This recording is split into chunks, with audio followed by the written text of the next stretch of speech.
Now move on to the next question, that is question number 36.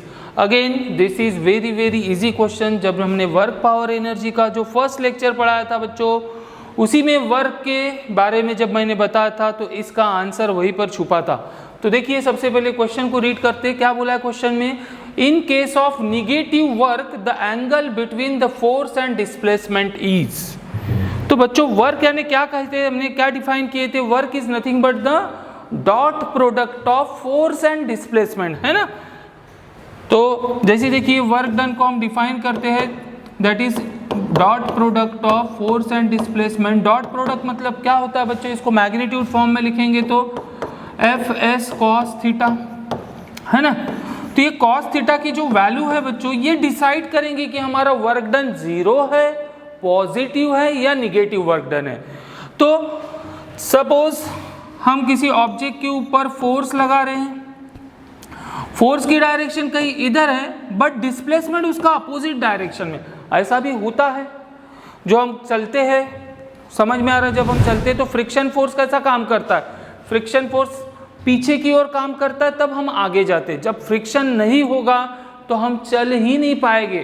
कोई भी vehicle क्या हम हो गए, हम किसी भी मतलब किसी भी सरफेस पे तभी चल पाते जब उस सरफेस में और हमारे पैर या व्हील हो गए व्हीकल के, उनके बीच में फ्रिक्शन होगा। Without friction we are not able to walk on that floor और walk on that surface. So जो फ्रिक्शनल फोर्स होता है बच्चों वो पीछे की ओर लगता है, तो डिस्प्लेसमेंट हमारा आगे होता है। तो ऐसे केस में इन दोनों ही vectors quantity that is force and displacement में कितना एंगल होता है, दैट इज 180 डिग्री। और जब एंगल 180 डिग्री होगा तो कॉस थीटा कितना होता है, कॉस थीटा होता है बच्चों -1, है ना। Cos 180 degree you all should know that is -1 होता है। तो इसको अगर माइनस से मतलब -1 से इसको अगर मल्टीप्लाई कर देंगे तो हमारा आंसर किस में आएगा, वर्क डन का निगेटिव में। तो क्वेश्चन में वही पूछा है कि in case of negative work done the angle between the force and displacement is how much.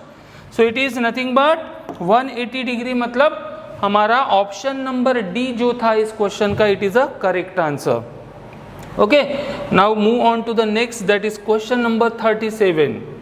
क्या पूछा है, a girl is carrying a school bag of 3 kg mass on her back, है ना। कोई अपने कंधे पे स्कूल गर्ल है, क्या कर रही है, 3 kg का बैग लेकर जा रही है। Moves 200 metre on a levelled road.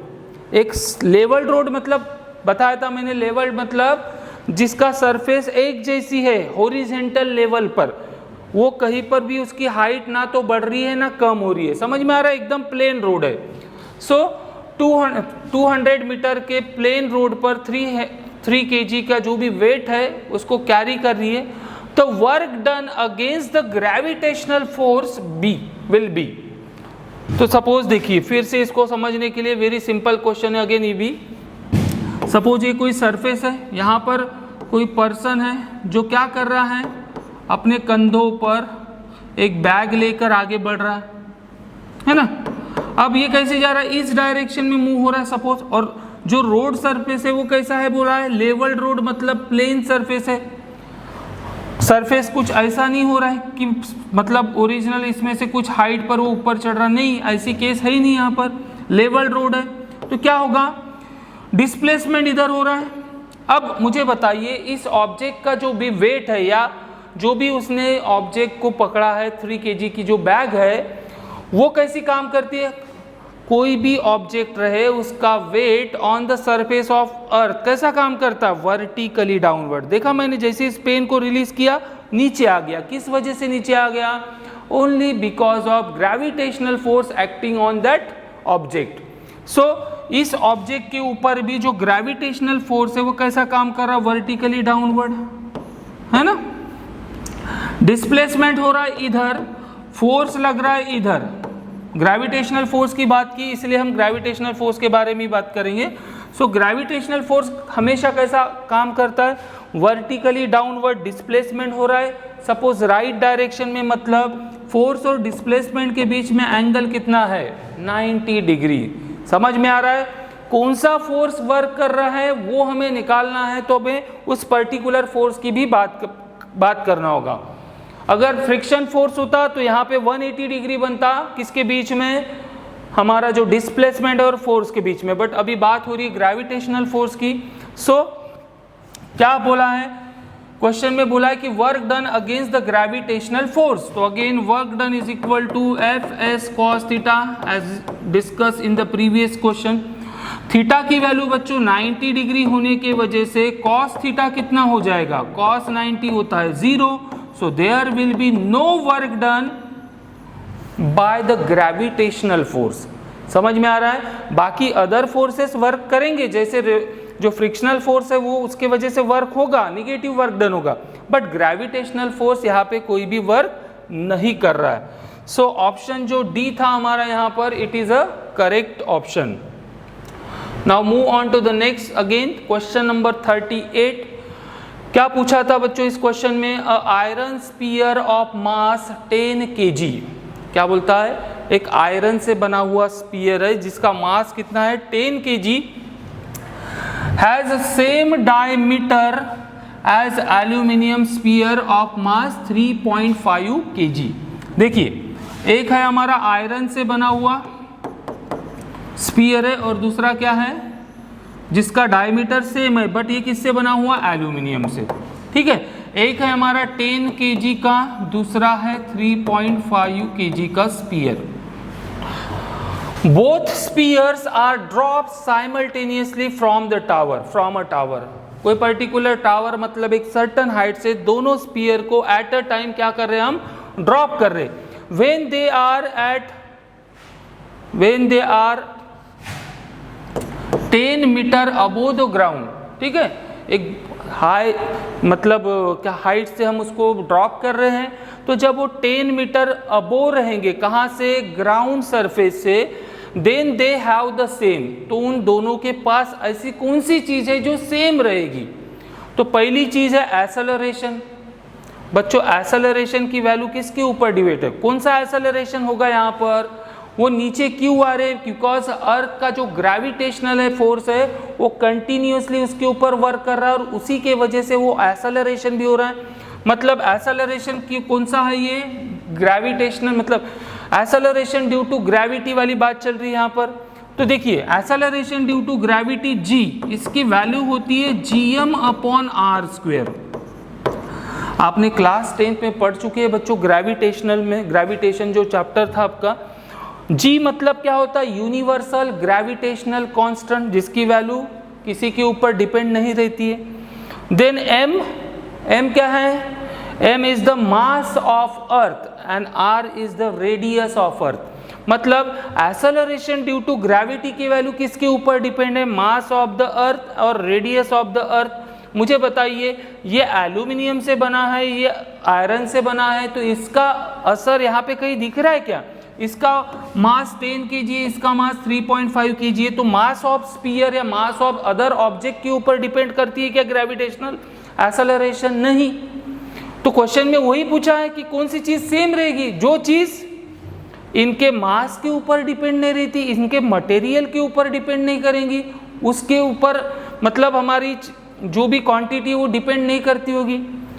So question में वही पूछा कि कौन सी चीज सेम रहेगी, तो हमारा जो पहला ऑप्शन है यही तो सही है यहाँ पर कि acceleration due to gravity does not depend on the mass of sphere, does not depend on the material of the sphere, so it will be constant for both the sphere, so option number A is here again correct option। now next 39 question में पूछा था, एकदम simple question है, इसके भी example हमने class में पढ़ते वक्त डिस्कस कर चुके हैं। Water stored in a dam possesses, कौन सी एनर्जी रहेगी, हमने जब ये चैप्टर डिस्कस किए तो आपको एक एग्जांपल बताया था, कोई वाटर टैंक है जिसके अंदर हमने क्या किया, वाटर को राइज किया सर्टन हाइट के ऊपर, तो उसी तरह डैम में क्या करते हैं बच्चों, डैम में हम वाटर को एक सर्टन लेवल पर स्टोर करके रखते हैं। तो जब भी हम किसी ऑब्जेक्ट को सर्टन हाइट पर ले जाकर स्टोर करते, रुक जाते मतलब, तो उस वक्त उस ऑब्जेक्ट के पास क्या होता है, पोटेंशियल एनर्जी। और मैंने आपको एक चीज़ ये भी बताया था कि ये जो वाटर हम टैंक में स्टोर करते, या कोई भी जो लिक्विड होते हैं उनके पास वेरी लेस पोटेंशियल एनर्जी होती है। जैसे ही हम किसी भी सरफेस के ऊपर छोड़ देंगे वो जिधर जगह मिली उधर भाग जाता है, मतलब उसके पास पोटेंशियल एनर्जी बहुत कम होती है। बट होती क्या है, पोटेंशियल एनर्जी होती है जब वो स्टोर्ड होता है किसी टैंक में, किसी रिजर्वायर में या किसी डैम में। So water stored in a dam possesses potential energy as we discuss in the video lectures. Now next question number 40, the work done on an object does not depend. जो work done होता है किसी भी object के ऊपर वो किसके ऊपर डिपेंड नहीं करता है। तो वर्क डन का हमारा सिंपल फॉर्मूला क्या है बच्चों, work done is equal to F S cos theta. F that is force, S मतलब displacement, theta is the angle between this two vectors, है ना, इन दोनों के बीच का एंगल होता है theta. So work done on a object does not depend on displacement, no, displacement के ऊपर तो वर्क डन डिपेंड है। देन नेक्स्ट है force, again it will depend on the force. Angle between the force and displacement, yes, उसके ऊपर भी depend है। And the last option is initial velocity of the object. तो यहाँ दूर दूर कोई वेलोसिटी वाली टर्म दिख रही है बच्चों, नहीं। सो work done does not depend on velocity of the object. तो ये तो बहुत ही सिंपल क्वेश्चन था, आपने सही भी सॉल्व किए हैं बहुत लोगों ने, ठीक है। जिन लोगों को कंफ्यूजन हुआ है तो सिंपल था एकदम क्वेश्चन बच्चों। Work done is nothing but force into displacement का स्केलर प्रोडक्ट होता है, डॉट प्रोडक्ट होता है, that is equal to F S cos theta. मतलब ये फोर्स पे भी डिपेंड है, डिस्प्लेसमेंट के ऊपर भी डिपेंड है, एंड दोनों के बीच के एंगल पे भी डिपेंड था। Now move on to the next question, that is question number 41। Which one of the following is not the unit of energy. इसमें से कौन सा एनर्जी का यूनिट नहीं है बोल रहा है। तो जूल सभी को पता है, joule is the unit of energy. Again kilowatt hour, ये किसका यूनिट है, याद कीजिए, kilowatt hour is the commercial unit of electrical energy. जो हमारे घर में जो मीटर होता है, जो भी इलेक्ट्रिकल एनर्जी हम कंज्यूम करते घर में, हम उसको किस में मेजर करते हैं, किलोवाट आवर में। मतलब किलोवाट आवर भी एनर्जी का ही यूनिट है, जूल भी एनर्जी का यूनिट है। अब कंफ्यूजन है इन दोनों में, न्यूटन मीटर या किलोवाट, इसमें से कौन सा यूनिट नहीं है। तो सिंपल पावर का जो यूनिट होता है बच्चों वो वैट होता है ना। और पावर को हम अगर 1000 वैट का पावर है मतलब क्या है, किलोवाट, 1 किलोवाट है वो, तो it is the unit of power. तो जो हमारा यहाँ पे करेक्ट ऑप्शन था कि इसमें से कौन सा यूनिट किसका नहीं है, एनर्जी का, तो that is the option number जो सी था वो करेक्ट ऑप्शन था। अब आप सोच रहे होंगे सर न्यूटन मीटर कहाँ से यूनिट होता है। तो बच्चों एनर्जी किसके इक्विवेलेंट होती है, energy is equivalent to work done, होती है कि नहीं। एंड वर्क डन मतलब क्या होता है, फोर्स इनटू डिस्प्लेसमेंट। तो फोर्स का यूनिट क्या होता है, न्यूटन, डिस्प्लेसमेंट का यूनिट होता है मीटर। तो newton metre is also the SI unit of work done, and work done is equivalent quantity of energy, so it is also the SI unit of energy. So newton metre is also क्या है, unit of energy है। मतलब जो option number सी था that is kilowatt which is the unit of power which is not the unit of energy. Now move on to the next, that is question number 42. Two army persons A and B each of weight 500 Newton. अब generally आपने wait को Newton में नहीं पढ़ा होगा, but बच्चों wait किसी भी बॉडी का जो वेट होता है it is one of the type of force, ठीक है। तो अगर वेट हमें केजी में दिया, जैसे 10 kg वेट है किसी भी पर्सन का है ऑब्जेक्ट का, तो उसको हमें 9.8 से क्या करना पड़ता है, मल्टीप्लाई करना पड़ता है, तब वो न्यूटन में कन्वर्ट हो जाता है। उसी तरह हमें यहाँ पे न्यूटन में दिया है तो हम इसको डिवाइड बाय 9.8 करोगे तो किस में आ जाएगा, हमारा केजी में आएगा। बट जो फोर्स होता है उसका यूनिट किस में होना चाहिए, न्यूटन में। तो ऑलरेडी हमें न्यूटन में ही दिया है, कोई टेंशन नहीं है। तो दो आर्मी पर्सन है बोलते हैं, दोनों का वेट कितना है 500 newton, climbs up a rope through a height of 10 metre. दोनों ही रो के ऊपर 10 मीटर तक के राइज किए, ऊपर चढ़ गए। A takes 20 seconds and B takes 40 seconds to achieve this task. What the ratio of the power of the person A and B? मतलब एक को वही काम करने में 10 20 सेकेंड लग रही है और बी को कितना लग रहा है 40 सेकेंड। तो मैंने जब पावर पढ़ा था, पावर मतलब एबिलिटी टू डू वर्क, कोई पर्सन को सेम काम करने के लिए कम समय लग रहा है, किसी को ज़्यादा लग रहा है, जिसका पावर ज़्यादा है वो कम समय में ज़्यादा वर्क कर सकता है, वही हमें रेशो निकालना है। सो बच्चों पावर का रेशो निकालना, power is directly proportional to what, work done upon time होता है ना। अब दोनों जो काम कर रहे हैं वो तो दोनों का काम सेम ही है। कितना काम कर रहे दोनों, ऊपर चढ़ रहे मतलब क्या हो रहे, पोटेंशियल एनर्जी में स्टोर्ड हो जाएंगी, उनके अंदर जो भी एनर्जी है वो वर्क डन जो भी होगा एज अ पोटेंशियल एनर्जी करके काम करेगा, दैट इज mgh। अब मुझे बताइए दोनों का मास सेम है, दोनों के ऊपर जो एक्सेलरेशन ड्यू टू ग्रेविटी काम कर रही है वो भी सेम है, दोनों सेम हाइट पर चढ़ रहे, मतलब दोनों वर्क डन क्या कर रहे, सेम कर रहे। वही मैंने बताया दोनों एक ही काम कर रहे, बट एक कम समय में कर रहा है, ज्यादा समय में कर रहा है। So if work done is constant then power is inversely proportional to the time. तो हमें पावर का रेशियो निकालना है दोनों के। सो P1 बाय P2 क्या होगा बच्चों, इनवर्स प्रोपोर्शन है, तो इधर P1 बाय P2 आया तो इधर क्या आएगा T2 by T1, because P1 is inversely proportional to T1 and P2 is inversely proportional to T2. So एक को लग रहा है कितना, T2 को कितना लग रहा है 40 second, that is 40 upon A को कितना लग रहा था 20 सेकेंड, तो क्या हो जाएगा बच्चों 2/1, मतलब उन दोनों का जो पावर है वो किसके रेशो में है 2:1, that is option number C. Now question number 43 में देखो, a body is falling from a height h, कोई बॉडी है एक पर्टिकुलर हाइट h से फॉल हो रही, after it has fallen a height h/2, मतलब जो वो आधे हाइट पर आएंगी, it will possess only potential energy, नहीं, जब वो सर्टन हाइट h पर जाएगी तो वर्क डन किस में स्टोर्ड हो जाएगा एज अ पोटेंशियल एनर्जी। जब उसको सर्टन हाइट से छोड़ देंगे, रिलीज करेंगे, तो जैसे जैसे नीचे आएंगी उसके अंदर जो पोटेंशियल एनर्जी है वो कम कम होते जाएगी और किस में कन्वर्ट हो जाती है, काइनेटिक एनर्जी में। पोटेंशियल एनर्जी मतलब क्या होता है बच्चों, we all know that mgh है ना, mgh।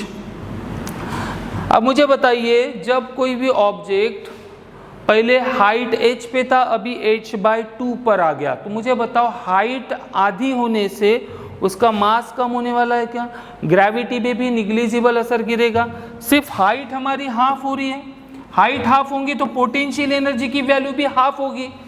तो पहले 100 थी अब 50 हो गई, तो 50 कहाँ गई, 50 कन्वर्ट होगी, किस में कन्वर्ट होगी, काइनेटिक में, क्योंकि वो मोशन में आ रहा है। तो जब भी किसी पर्टिकुलर बॉडी को हम सर्टन हाइट s से छोड़ेंगे, जब वो आधे हाइट पर आएगा तो उसकी आधी पोटेंशियल एनर्जी किस में कन्वर्ट हुई रहेगी, काइनेटिक में, मतलब it possesses half potential and half kinetic energy, that is option number C is our correct option. समझ में आया कैसा हो रहा है। चलो बढ़ते आगे नेक्स्ट क्वेश्चन की ओर। Question number 44, again it is very very simple question, मैंने क्लास में आपको ये चीज पढ़ाया था। The number of joules contain in 1 kilowatt hour, 1 kilowatt hour में कितने जूल की एनर्जी होती है।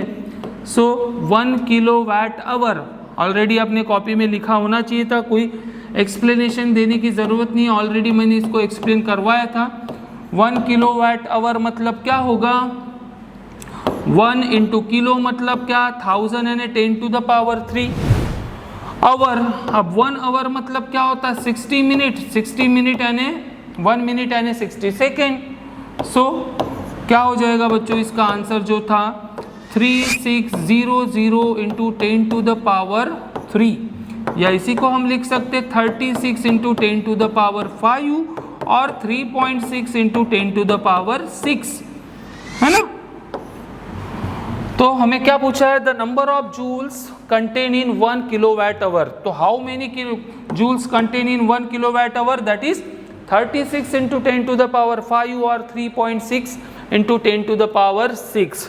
तो देखिए हमारा ऑप्शन नंबर ए, दूसरे में एक देखो कंफ्यूजन करने के लिए दिया, मगर पावर के तरफ ध्यान देना पड़ेगा। अगर 3.6 लोगे तो क्या होगा, 10 to the power 6 लिखना पड़ेगा। सो ऑप्शन नंबर ए जो था हमारे यहाँ पर अगेन करेक्ट ऑप्शन था। नाउ क्वेश्चन नंबर 45 देखिए, when a coil spring is compressed the work is done on the spring, है ना। जब भी हम किसी स्प्रिंग को कॉम्प्रेस करें या स्ट्रेच करें, क्या करते हैं हम, वर्क डन करते हैं, और वही वर्क डन क्या होता है, उस स्प्रिंग के अंदर एज अ पोटेंशियल एनर्जी करके स्टोर्ड हो जाता है बच्चों। So the elastic potential energy क्या होगी उसकी, जो इलास्टिक पोटेंशियल एनर्जी मतलब ही पोटेंशियल एनर्जी क्या होगी। जब भी हमने कुछ प्रीवियस क्वेश्चन में ऑलरेडी डिस्कस किया कि स्प्रिंग को कॉम्प्रेस कीजिए या स्ट्रेच कीजिए, both the time the potential energy will be increases. So here also the elastic potential energy of that coil is increases, that is option number A is correct option। Question number 46 देखिए फिर, work done by friction increases the kinetic energy, second option पूछा है decreases the kinetic energy. Simple सी बात है बच्चों, जितना ज़्यादा फ्रिक्शन होगा हमारी स्पीड उतनी डिक्रीज हो जाती है। स्मूथ सरफेस में हम किसी भी पर्टिकुलर ऑब्जेक्ट को अगर मोशन करना है तो रुकावट कम होती है, बट फ्रिक्शन अगर ज़्यादा बढ़ गया तो वही हमारी स्पीड कम हो जाती है। प्लेन रोड रहा तो हम ज़्यादा स्पीड से चल पाते हैं, बट रफनेस ज़्यादा रही तो क्या होता है, it will decreases the kinetic energy of the body. So question जो ऑप्शन नंबर बी था क्वेश्चन 46 में, that work done by friction decreases the kinetic energy of the body. और क्या इंक्रीज करेगा फिर, पोटेंशियल एनर्जी, क्योंकि स्पीड कम हुई तो काइनेटिक एनर्जी किस में कन्वर्ट हो जाती है, पोटेंशियल में। Now question number 46, if speed of a car become 2 times it kinetic energy becomes. अब देखिए यहाँ पर क्वेश्चन में सेम ऐसा ही एक क्वेश्चन बच्चों हमने ऑलरेडी डिस्कस कर चुके, बस उसी तरह का ये और एक क्वेश्चन है कि अगर क्या पूछ रहा है, एक मिनट, क्वेश्चन में पूछा था कि if speed of car become 2 times क्या हो जाएगा, इट्स काइनेटिक एनर्जी मतलब V2 is equal to 2 times of V1, है ना, डबल हो जाएंगी। तो हमने सेम क्वेश्चन ये सॉल्व कर चुके हैं, दैट इज काइनेटिक एनर्जी क्या हो जाएंगी 4 times, because kinetic energy is directly proportional to क्या होता है, V² होता है। सेम ऐसा ही एक क्वेश्चन हमने रिपीट कर चुके हैं, बस वही सेम ऑप्शन था, इसका एक्सप्लेनेशन मैं दे चुका हूँ आपको। मतलब एक प्रकार ये रिपीट हुआ, बट क्वेश्चन की लैंग्वेज थोड़ी सी मतलब अलग हो गई है, और कुछ नहीं है। नेक्स्ट क्वेश्चन नंबर 48, ऐसा यूनिट ऑफ पावर इज, क्या है पावर का ऐसा यूनिट, कोई दिमाग लगाने की जरूरत नहीं, सिर्फ याद रखना था। पावर के लेक्चर में हमने पढ़ चुके थे, इलेक्ट्रिकल पावर हो, मैकेनिकल पावर हो, सबका जो स्टैंडर्ड ऐसा यूनिट होता है दैट इज क्या होता है बच्चों, वैट, है ना। So SI unit of power is watt, that is the option number A is our here correct option. Now move on to the next, that is question number 49, mechanical energy of body includes.